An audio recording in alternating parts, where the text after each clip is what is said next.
They say the Quran has never changed, that every verse you read today is exactly what the Prophet Muhammad recited in the sands of 7th century Arabia. But history, as always, tells a more complicated tale. A tale filled with forgotten chapters, contradictory accounts, missing verses, and even a goat that may have eaten the word of God. Before the Quran was a book, it was memory, carried on the tongues of men, scattered on bones and palm leaves, protected by breath, not binding.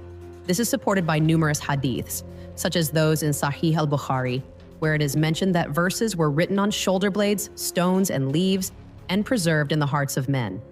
When Muhammad died in 632 Common Era, there was no compiled Quran.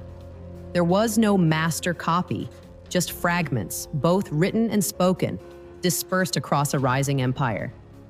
The danger became real during the Battle of Yamama, where dozens of those who had memorized the Quran were killed. As narrated in Sahih al-Bukhari, Book 61, Hadith 509, Umar ibn al-Khattab feared that a large part of the Quran may be lost due to the death of the memorizers. With their deaths, portions of the revelation may have vanished forever.